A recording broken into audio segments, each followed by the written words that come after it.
Saudamos a igreja com a graça e a paz do Senhor Jesus Cristo.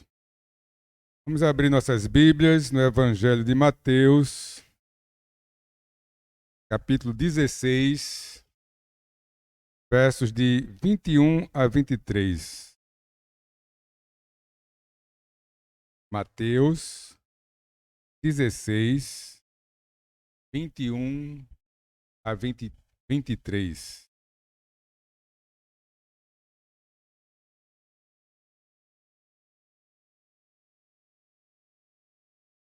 Nos diz o seguinte, a palavra de Deus. Desde esse tempo começou Jesus a mostrar a seus discípulos que lhe era necessário seguir para Jerusalém e sofrer muitas coisas dos anciãos, dos principais sacerdotes e dos escribas, ser morto e ressuscitado no terceiro dia. E Pedro, chamando-o à parte, começou a reprová-lo, dizendo: Tem compaixão de ti, Senhor, isto de modo algum te acontecerá. Mas Jesus, voltando-se, disse a Pedro: Arreda, Satanás. Tu és para mim pedra de tropeço, porque não cogitas das coisas de Deus, e sim das dos homens. Amém. Oremos. Santo Deus, nós neste momento, mais uma vez, te suplicamos a iluminação do teu Espírito, para compreender o que acabamos de ler, para que identifiquemos, Senhor, os comportamentos que o texto nos mostra, de um lado, do Senhor Jesus, permanecendo firme na sua missão, e de outro, Senhor, nosso irmão Pedro, sem entender e sendo uma pedra de tropeço. Ajuda-nos a ter discernimento e seguirmos o exemplo do nosso Mestre. É em nome dele que nós te pedimos. Amém. Hoje pela manhã, nós, no texto anterior, vimos que Jesus perguntou aos seus discípulos quem ele era. A necessidade que nós temos de ter uma resposta, um retorno, o chamado feedback de quem nós somos é bem comum e característico. Não é o caso de Jesus, e a preocupação dele estava justamente com os seus discípulos. O que é que eles estavam pensando? E aí a gente viu que Pedro, Simão, ele diz: Tu és o Cristo, o Filho de Deus vivo. Jesus diz: Você é feliz, Pedro, porque esta afirmação, este conhecimento que você acabou de afirmar, não procede de uma informação humana, de um conhecimento humano, mas foi Deus que te revelou. E a igreja, então, cujas portas do inferno não prevaleceram contra ela, é justamente aquela que professa essa fé. É daqueles que afirmam esta fé, que Jesus Cristo é o Deus, é a segunda pessoa da Trindade, que veio a este mundo para dar a sua vida, para nos resgatar da morte na qual o ser humano está, a morte espiritual, fruto do pecado de Adão e Eva. E aí, isso não vai surgir se você estudar muito a Bíblia, simplesmente, se você lê muito. Só vai aflorar em você se o Espírito Santo de Deus fizer com que você perceba, veja, tenha entendimento, e ele sopre em você o seu vento e você possa, então, nascer novamente. E aí, Jesus termina dizendo: olha, não digam isso a ninguém. Por que Jesus diz isso naquele momento? Veja que as coisas vão seguindo, vão se desenvolvendo, e uma recomendação que Jesus dá no momento, ele dá uma diferente depois, porque existem os momentos. Ali naquele momento, os apóstolos, os discípulos estavam começando a discernir o entendimento de quem Jesus era. Deus havia revelado, mas eles não conseguiam compreender ainda direito aquela missão. A gente vai ver, viu de manhã, vai ver agora, e esse texto aqui vai justamente fazer um contraponto do que nós vimos hoje de manhã da declaração de Pedro. O texto, então, esses 3 versículos que nós lemos, começou dizendo assim: desde esse tempo, Ora, as perguntas que nós fazemos logo de cara, quando diz, e saíram daquele lugar. Saíram de que lugar? Então, são perguntas, são coisas que o texto afirma, que a gente tem que lembrar do contexto ou recorrer à história, aos estudos, para poder responder.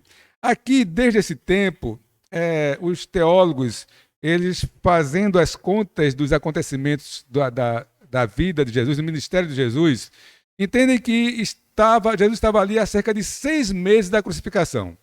Ou seja, faltava um semestre para ele ser crucificado. Seu ministério, sua obra aqui, estava já no final. Estava na última parte do último terço de um ministério de 3 anos. Mas ainda não havia amadurecido esse entendimento na mente dos seus apóstolos e seus discípulos. Esta situação se vê presente, por exemplo, bem mais para frente, já na ceia com os apóstolos, na celebração da última Páscoa. Jesus, lá em João 16:12, diz assim: tenho ainda muito que vos dizer, mas vós não podeis suportar agora. Eram muitas informações, era muita revelação que Deus tinha para dar, que Jesus estava ensinando, e a capacidade de assimilar deles ainda não havia amadurecido. Aquela confissão que Pedro fez, que nós vimos pela manhã, tu és o Cristo, o Filho de Deus vivo, mostrou, veja, o lado humano, perceptível, para que nós possamos acompanhar, porque Jesus é Deus, ele sabe de tudo, ele criou o mundo, estava na eternidade, certo? Então, mas ele vem, ele entra no tempo, ele entra no mundo, e nós precisamos de informações, de dados para poder compreender tudo isso, para não ficar como os apóstolos sem entender nada. Então, naquele momento, Jesus, do ponto de vista humano, percebeu, olha, eles estão declarando quem eu sou, estão declarando corretamente. E feliz é Pedro, felizes são todos eles, porque compreendem que eu sou o Filho do Deus vivo e que foi Deus que revelou isso para ele. Então Jesus começa a aumentar o grau de informação, a quantidade de informação, certo? E ele chega e diz, então, que desde esse tempo começou Jesus a mostrar a seus discípulos que ele era necessário seguir para Jerusalém e sofrer muitas coisas dos anciãos, dos principais sacerdotes, dos escribas, ser morto e ressuscitado ao 3º dia. A gente viu hoje pela manhã aquela passagem de Lucas, onde Jesus, também bem mais para frente, havia dado essa informação para os discípulos. E Lucas, ele registra a reação deles. Vou repetir o que eu li de manhã, Lucas 18, 31 a 34. Tomando consigo os 12, disse-lhe Jesus, eis que subimos para Jerusalém, e vai cumprir-se ali tudo quanto está escrito por intermédio dos profetas, no tocante ao Filho do Homem. Pois será ele entregue aos gentios, escarnecido, ultrajado e cuspido, e depois de o açoitarem, tirar-lhe-ão a vida, mas ao 3º dia ressuscitará.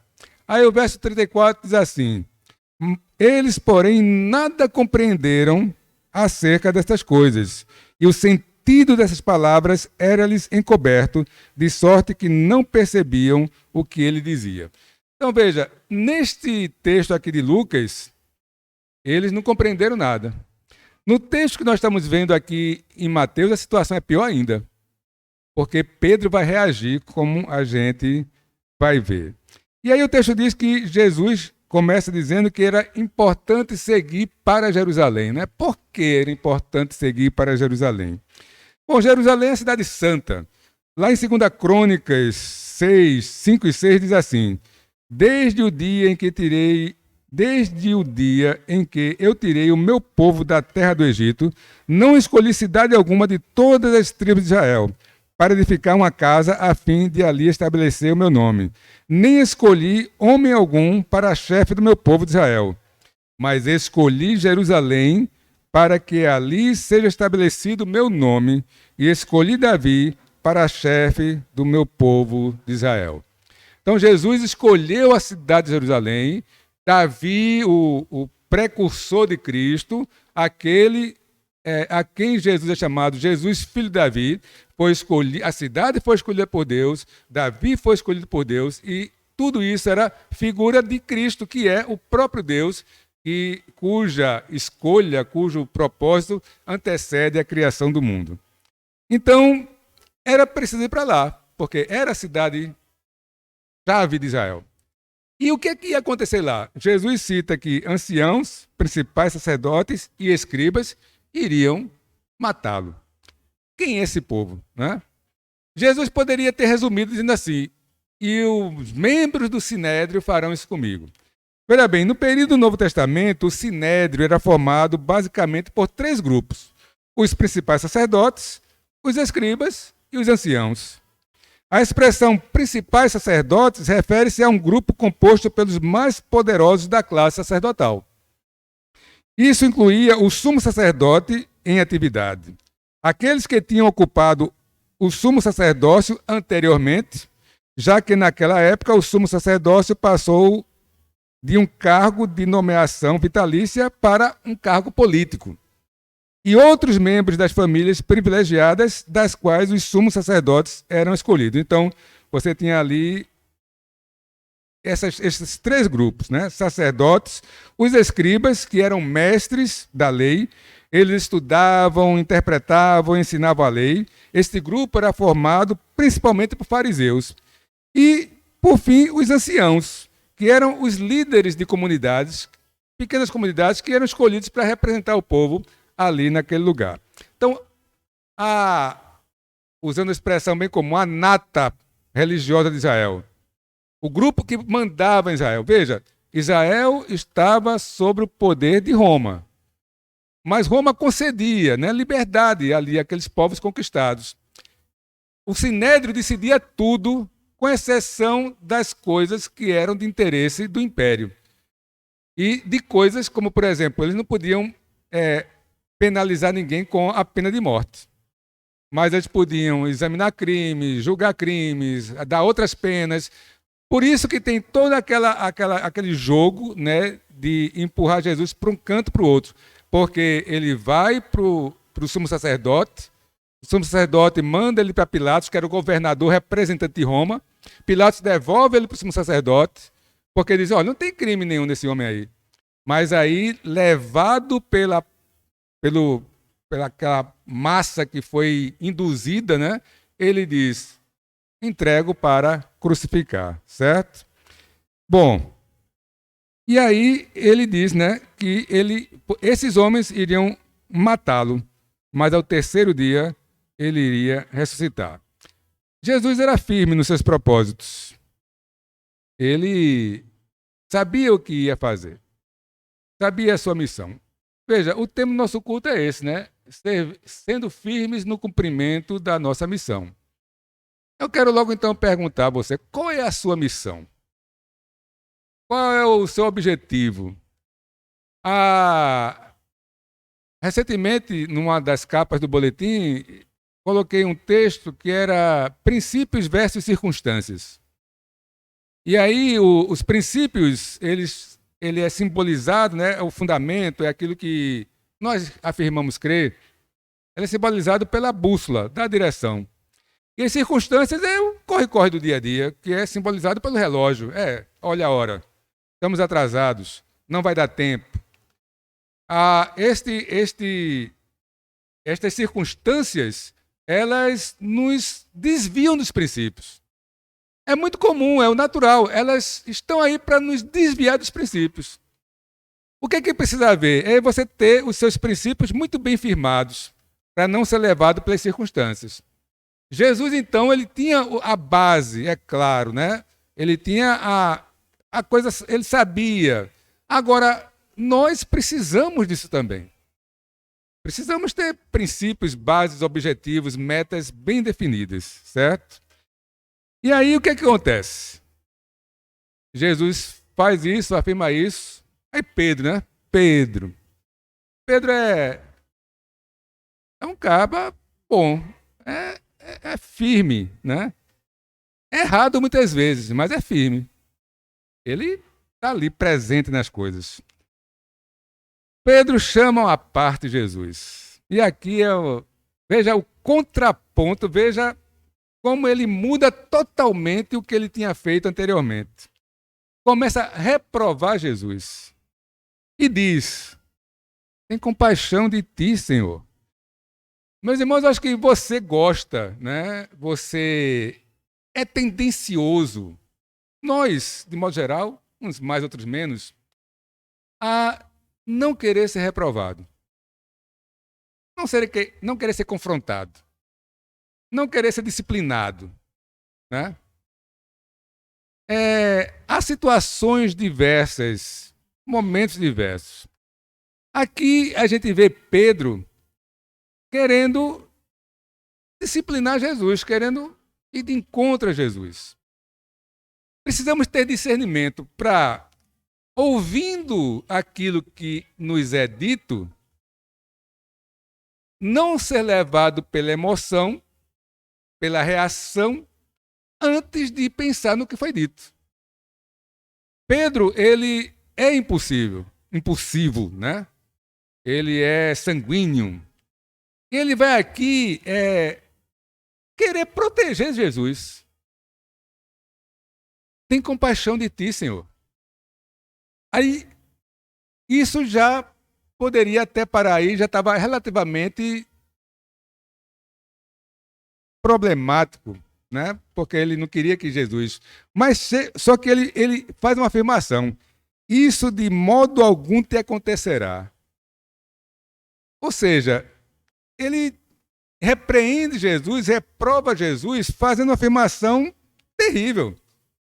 Por quê? Veja, tendo falado há alguns instantes sobre a influência celestial, não foi? Hoje de manhã nós vimos, e é o ato logo seguinte, né? Pedro falou porque Deus havia revelado ele, né? Agora fala, e com toda sinceridade, sobre a influência do diabo. Sinceridade não basta, meus irmãos. Certo? Veja, sinceridade é importante, é fundamental, mas sinceridade não basta. Ser sincero não resolve os problemas. Não ser piora, mas ser não resolve. Pedro estava ali sinceramente dizendo ao Senhor, que é isso? Deixe disso, né? Acabe com isso. Isso não vai ter que acontecer de modo nenhum.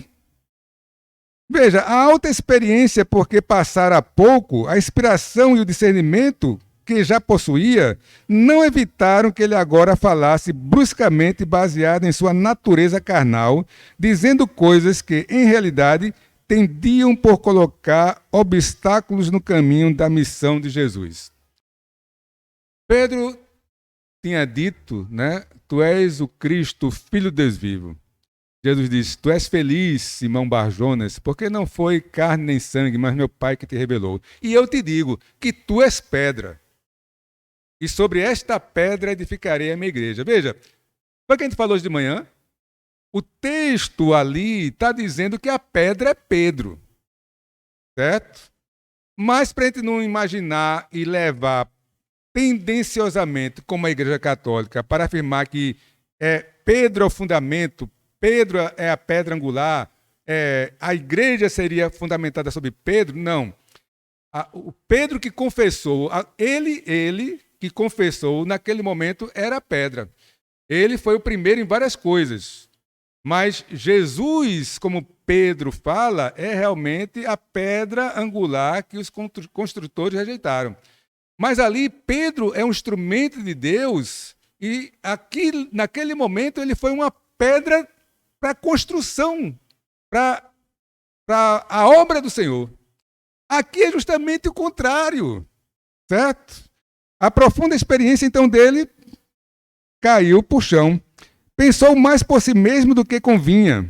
Com palavras autoritárias, quase exigentes, quis mudar as circunstâncias da vida de Jesus, embora Jesus já soubesse que eram inevitáveis.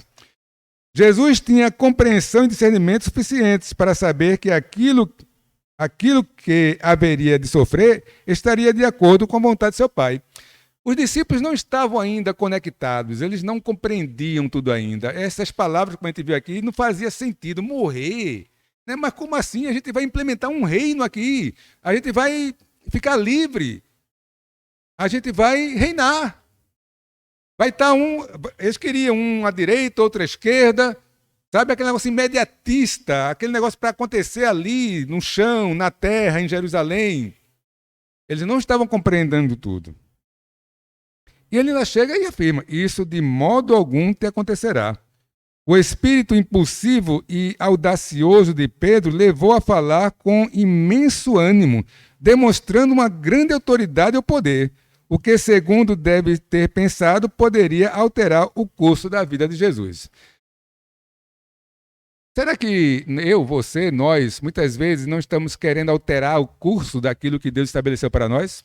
Meus irmãos, o tempo todo. O tempo todo a gente faz isso. O tempo todo a gente quer o que a gente quer, a gente quer ver as coisas, a gente quer resultados imediatos e diante de tantas coisas que nós temos visto, diante de dificuldades, problemas, precisamos entender que o sofrimento faz parte da vida. Tiago chega e diz o quê? Tende por motivo de toda alegria o passardes por várias provações. Veja, não é que você vai ser masoquista e se alegrar com o sofrimento em si, mas entender que o sofrimento faz parte da vida, que ele nos ajuda a crescer, nos ajuda a progredir. São em épocas de sofrimento que você mais cresce, que você mais se anima, que você mais exercita a sua fé. Há um videozinho, eu até mandei para os adolescentes, não sei se eles viram. Tempos difíceis formam homens fortes. Homens fortes criam tempos fáceis. Tempos fáceis criam homens fracos. E ele fala dessa geração mimimi, né, que a gente tem aqui hoje em dia.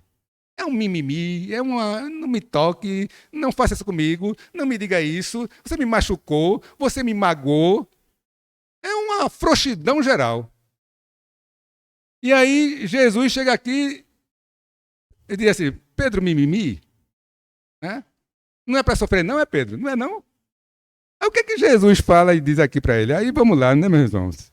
Mas Jesus, voltando-se, disse a Pedro, arreda Satanás. Quem é Satanás aqui? É Pedro. Pedro não foi a pedra declarando as verdades de Cristo? Pedro aqui estava assumindo o papel do diabo, sendo a pedra de Cristo. A pedra no caminho dele. Se não nos deixarmos basear em preconceitos, veremos que o texto fala por si mesmo. Porque, principalmente a Igreja Católica, vai defender Pedro aqui até as últimas instâncias, certo? Não, ele não falou isso, não foi bem isso, vai botar uma vírgula onde não tem, vai mudar a gramática grega, vai dizer assim, é como se fosse, né? Eu já vi até pastor falando isso. Pedro está aqui, Satanás está atrás dele. Aí Pedro diz assim, arreda Pedro. Aí vai falar com Satanás. Não, mas ele arreda Satanás para Pedro, certo? Tal como mais tarde Judas Iscariotes foi influenciado e possuído por Satanás por algum tempo, assim também Pedro sofreu sob a mesma influência. Pedro não foi possuído, porque o servo de Deus não pode ser possuído pelo diabo. Mas influenciado, meus irmãos, é o tempo todo. O diabo vive ao nosso redor como um leão, rugindo, procurando a quem tragar. Resistir ao diabo, ele fugirá de vós, porque ele está o quê? Lançando os dardos dele. E a influência que o diabo exerce no meio da igreja presbiteriana de Ouro Preto, às vezes é grande demais. É você olhar para o outro e não ver, e você querer lutar com o outro. Quando Paulo chega e diz, a nossa luta não é contra carne nem sangue, mas contra principados e potestades. E aí, nós assumimos a posição do diabo. E somos instrumentos ágeis do diabo. Somos as flechas que o diabo usa para machucar, para ferir, para magoar, para criar toda uma situação que Deus não se agrada.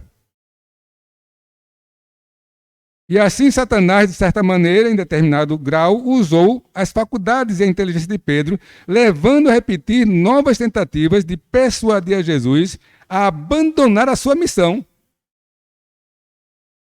Foi isso que ele tentou fazer aqui. Mas Jesus chega e diz o quê?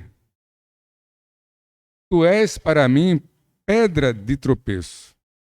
O grego, literalmente traduzido, ainda é mais enfático. Tu és a minha pedra de tropeço. Sabe aquela coisa que está atrapalhando a sua vida?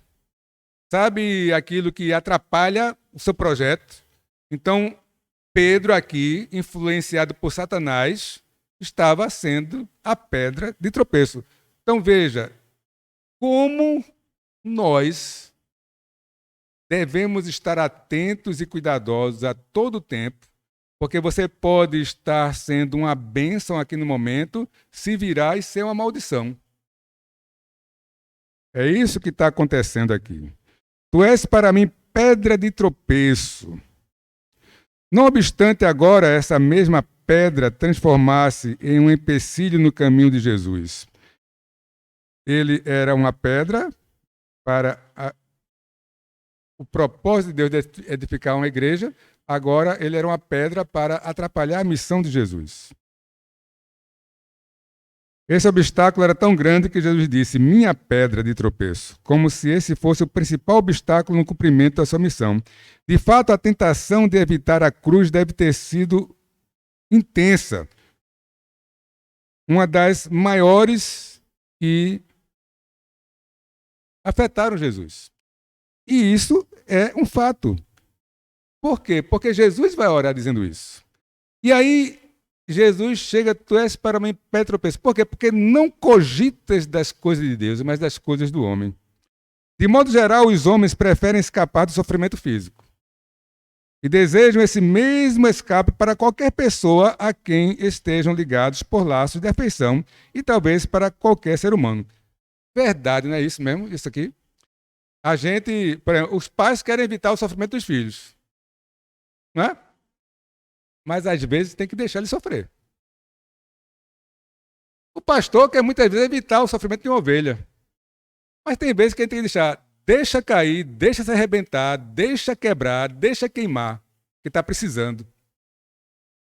Então, isto aqui que Pedro fez de querer evitar o sofrimento era a maior tentação que Jesus teve no seu ministério. E foi justamente Pedro que fez isso. Esses pensamentos são comuns a todos os homens. De fato, fazem parte das características da natureza humana, ou seja, de evitar o sofrimento. A mente de Pedro não podia ligar a morte e sofrimento ao conceito que tinha da missão do Messias. Permitiu que a sua mente funcionasse segundo os ditames humanos, sem nenhuma consideração para com os motivos mais elevados que Deus havia nos seus propósitos. A geração que a gente está vivendo é a geração que diz assim, você merece ser feliz. Não é? Mas não é isso que a Bíblia nos diz. Veja, observe. Deus quer a nossa felicidade? É claro que Ele quer. Ele disse aqui para Pedro, Pedro, você é feliz. Porque Deus revelou isso para você. O problema é que a gente não sabe, muitas vezes, onde está a verdadeira felicidade. Onde está a verdadeira felicidade? Sermão do Monte, capítulo 5, as bem-aventuranças. Ali está a felicidade verdadeira. Veja, a felicidade verdadeira não está dizendo assim, bem-aventurados os fortes e marombados que levantam 100 quilos de um impulso só. Está dizendo ali? Tá não, mas tem gente que quer isso aí. Aí não está dizendo, bem-aventurados os que têm muitas propriedades e têm imóveis espalhados por todos os cantos. Está dizendo isso lá? Não está, mas tem muita gente que acha que a felicidade vai estar na casa própria dele. Não está dizendo lá, bem-aventurados que possuem carros importados e podem botar gasolina nele. Está dizendo outras coisas, mas tem gente que a felicidade vai estar quando ele tiver um carro, ou se ele trocar de carro. Está entendendo? Então, essa geração procura a felicidade em coisas que não trazem... Quer dizer, o mundo procura a felicidade em coisas que não trazem felicidade. E aqui Pedro está querendo proteger Jesus. Mas Jesus diz, olha, tu estás sendo instrumento do diabo, tu estás falando pela boca... o diabo está falando pela tua boca, tu não cogitas das coisas de Deus e tu estás sendo uma pedra de tropeço aqui para mim. E Jesus, ele tinha consciência da missão dele e sabia o quanto era pesado essa cruz. Lá em João 12, 27, isso fica claro. Agora está angustiada a minha alma. E que direi eu? Pai, salva-me desta hora? Pedro queria. Era isso que Pedro estava dizendo. Senhor, isso de modo algum te acontecerá. Jesus chega e diz, eu estou angustiado, eu estou deprimido, eu estou em depressão aqui. Eu vou pedir o quê? Senhor, me livra disso aí? Mas precisamente com esse propósito eu vim para esta hora. Consciência da missão. Sabendo para que está aqui, o que veio fazer. Então, esse texto aqui mostra, né, o oposto do Pedro do texto anterior.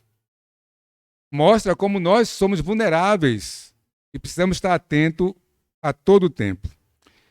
E aí a gente precisa ser firme na nossa missão. Ora, Paulo, quando escreve os Filipenses, capítulo 3, verso 13 e 14, ele diz, esquecendo-me das coisas que para trás ficam e avançando para as que diante de mim estão, prossigo para o alvo, para o prêmio da soberana vocação de Deus em Cristo Jesus. Ora, qual é o seu prêmio? Qual é o seu objetivo? É Cristo. Então, esquecendo das coisas que ficam para trás. O que são as coisas que ficam para trás, meus irmãos? O que é? O que é que lhe machuca? O que é que lhe aflige? O que é que lhe entristece? Algo aconteceu. Não está acontecendo. Aconteceu. Tem gente que vive renovando aquele acontecimento todo dia. Sabe? Renova a tristeza, renova a mágoa, renova a raiva, renova a ira, renova o sentimento de vingança, renova tudo.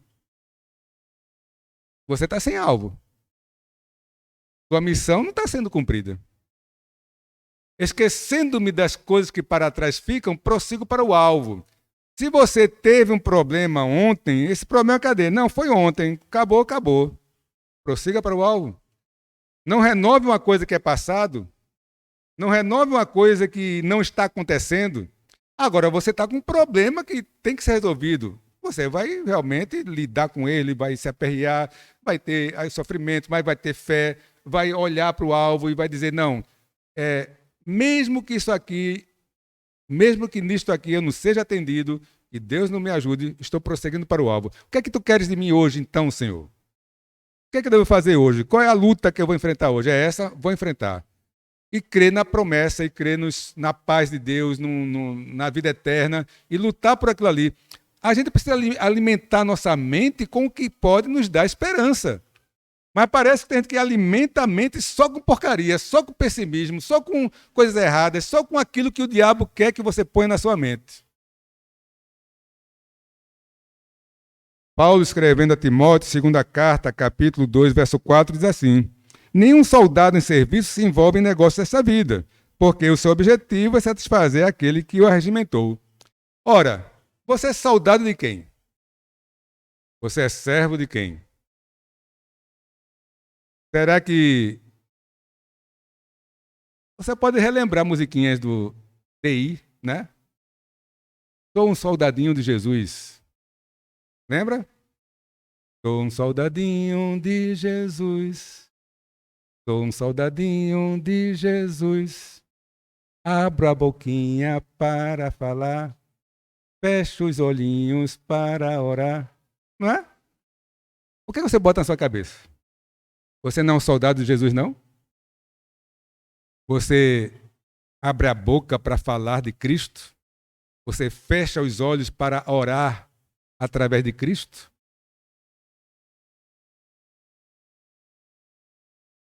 Qual é a sua missão? Dizem que foi Martin Luther King que disse: um homem só está pronto para viver quando encontra uma razão para morrer. Certo? Então, um homem, ser humano, só está pronto para viver quando encontra uma razão para morrer. Pelo que você está disposto a dar sua vida? Qual é a resposta? Teórica, técnica, bíblica. doutrinária. Eu estou pronto a dar a minha vida por Cristo, não é? Alguém duvida que essa é a resposta bíblica correta? O quanto você está distante disso? O que é dar a vida por Cristo? A gente aqui não tem a menor, noção do que é e cultuar com a possibilidade de levar um tiro no meio da testa porque está indo cultuar. Você pode até levar um tiro no meio da testa, mas por outras razões. Uma bala perdida, você brigou no caminho, discutiu com alguém no trânsito, brigou com alguém no ônibus. Mas morrer porque está indo cultuar, morrer porque está pregando o evangelho. A gente viu hoje de manhã os missionários dizendo que tem lugar na África que a pessoa morre mesmo. Morre porque foi cultuar, morre porque abriu a Bíblia, morre porque leu a Bíblia, morre porque diz que é cristão. A gente não passa por isso. Então, como é que a gente vai dar a vida, por Cristo? Se Deus usa a experiência da morte para aprofundar a confiança nele e para fortalecer nossa obediência a ele, então é importante que nos lembremos de que o alvo de preservar a vida neste mundo a qualquer custo não é o nosso alvo. Preservar a sua vida não é o seu objetivo de vida. Tem coisa mais importante do que a sua vida. É a sua fé em Cristo. Porque a sua fé em Cristo vai fazer o quê? Lhe dar a vida eterna. O que é que Jesus diz, Olha, não tema quem depois de matar o corpo não pode fazer mais nada. Tema antes aquele que mata o corpo e lança a alma no inferno. O nome deste que faz isso é o Senhor Deus. Ele mata você e depois bota a alma no inferno. Então a esse devemos temer. Aí a gente diz que teme. Se a gente teme, a gente não vai para o inferno, porque a vida eterna nos foi garantida.